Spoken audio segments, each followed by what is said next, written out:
we now have a successful connection setup in order to connect to a MongoDB database. So we may now want to try and make sure that our connection actually works. So let's go ahead and run our application. So we'll open up our terminal at the root of our application. If you're on Windows, of course, it's your command prompt is usually what people call it. So terminal right here. And then we have our npm start. And let's go ahead and see what happens. We've got a mongoose npm. It executes our node file. It says initiating our mongoose test, which is, of course, this one right here. And then we have our connected to mongoose. So it looks like we have a successful connection to our MongoDB. So excellent. All of that code works. We're ready to go. We are now connected to MongoDB. Now, before you saw when we did our setup and we ran our application, it would run and then immediately terminate because we didn't really have much code to execute.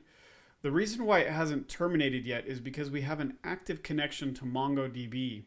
So our application is going to sit there until that connection times out and MongoDB says, hey, you're not interacting with me, you're not doing anything. So it will terminate the connection. As soon as that connection gets terminated by the MongoDBMS, then our application will stop.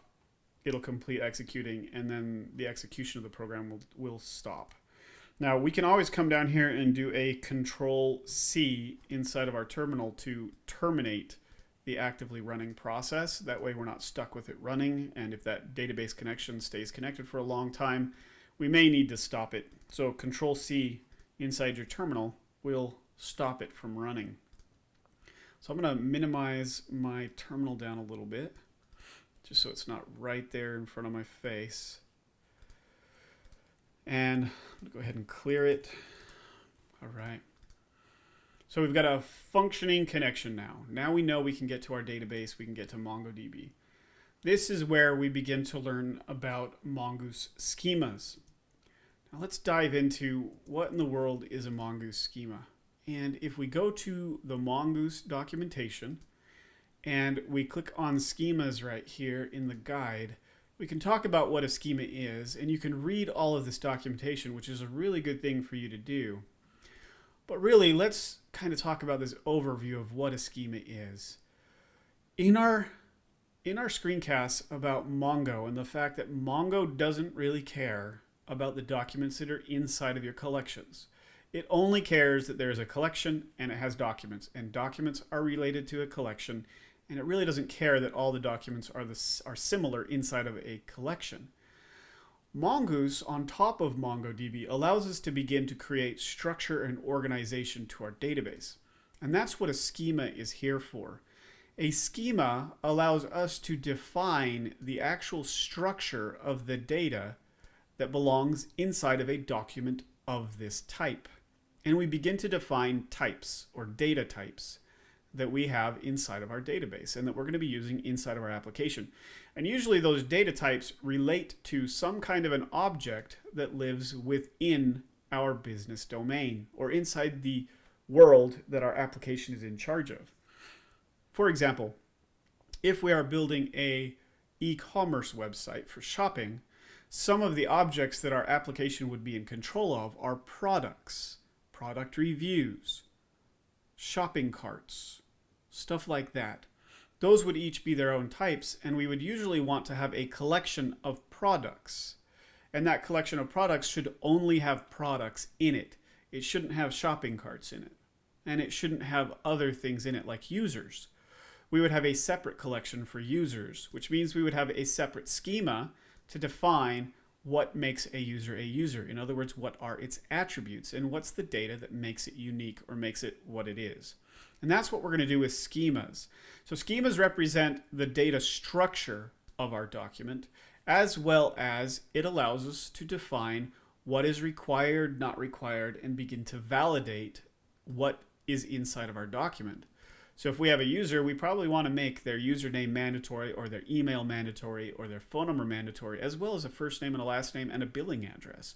When it comes to a product, we probably want to make all the fields mandatory because we don't want a product in our collection that doesn't have all of the data it needs in order to inform the user towards the purchase. So what we're going to do here is we're going to take this understanding of what a schema is, and we're going to begin to implement a schema for an object within our application, our little node application. Before we do that, let's talk about schema types. Schema types are what allow us to validate or add validation to our schemas to make sure that something is required, as well as verifying and validating that a data or a piece of data that's inside of one of these attributes that we have in the schema is of a particular type of data. Meaning that if we have a first name, well, that first name should be a string. If we are going to have a indicator as to whether that person is living, we're probably going to make that a true or false or a Boolean.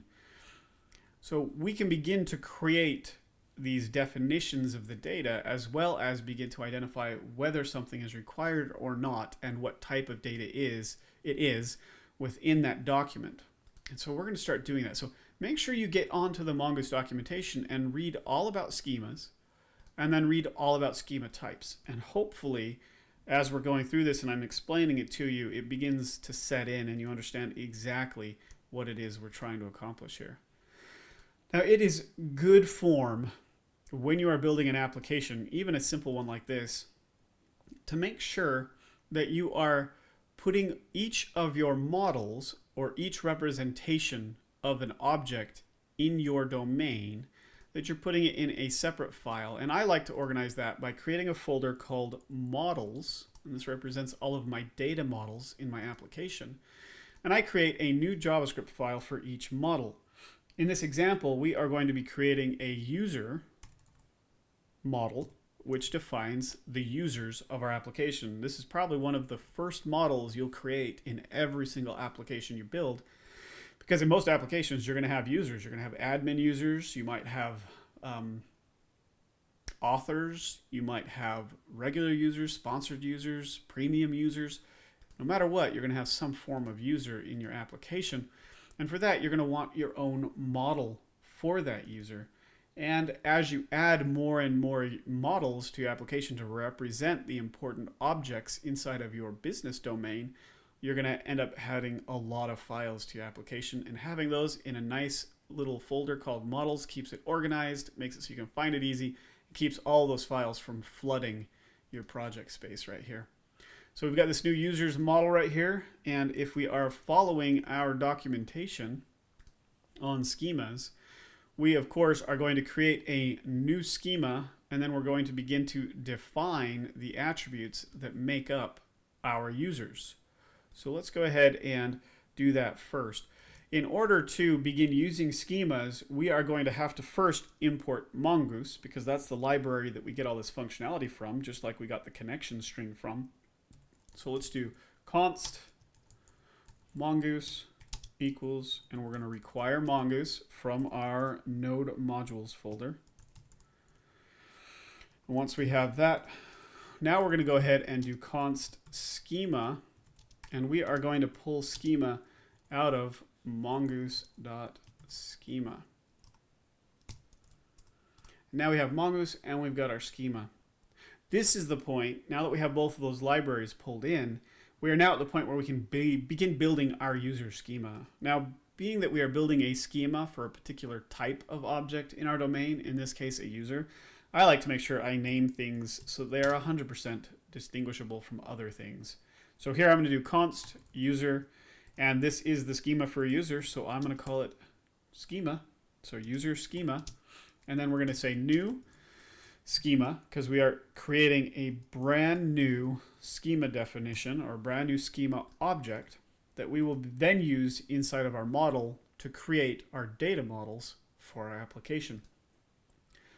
Right here with this new schema that we've got, that I'm calling the user schema, it is within this configuration object right here. You can see we've got an opening curly brace and a closing curly brace, which means we are creating an object literal that we are passing into the schema creator function, constructor function, And with the information that we're putting inside of this configuration object, the schema constructor function will then go through, read our configuration object, and begin to build a Mongoose schema that we can then use to define the data and the validations on that data that makes up what we are calling a user. And then once we have the schema, we can then create an actual model that we can use in our application. And we'll talk about models in the next video. So let's continue with the schema. In our example here, we are going to make sure that the email is the primary identifier for a user. And so we're going to say email, and for our configuration for email, we are going to say that it has to be a string. Has to be a string. We will not accept a number for an email. Has to be a string. And we are, of course, going to say that a email is a required value. You have to have an email if you are going to be a user in our system. Once we do that, we can now move on to the next attribute that makes a user. And I'm going to say first name. And we are going to configure that to be a type of string, which makes sense. And then I am going to require that a user, if they're going to be in my system, they've got to have a first name because I want to know who they are. And then last name. Go ahead and add a last name there.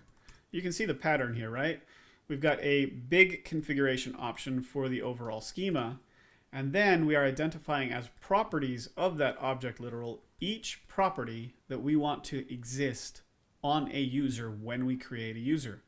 And then we are defining the type that this attribute has to be, and then whether or not a user has to have it. And we just keep following this pattern as we create these things. So last name, again, we're going to say type is string, and we are going to make it required. Set that to true. And then let's add a couple more. So let's do a role. We're going to say that this user has to be of a particular role. So we're going to say type. The role is going to be a string, whether they're an admin, a user, a premium user, or something like that. So let's do required. We're going to set that to true. And then that user is definitely going to have a password. So let's set that to password. Password will end up being type string because it'll most likely be a hashed password. And it's required that they have one. So we're going to make that required as well. And then what's another one that might be optional? Let's add one that's optional just so we can see how we might do something that's optional. So let's do middle name. That's a good one that could be optional. Middle name.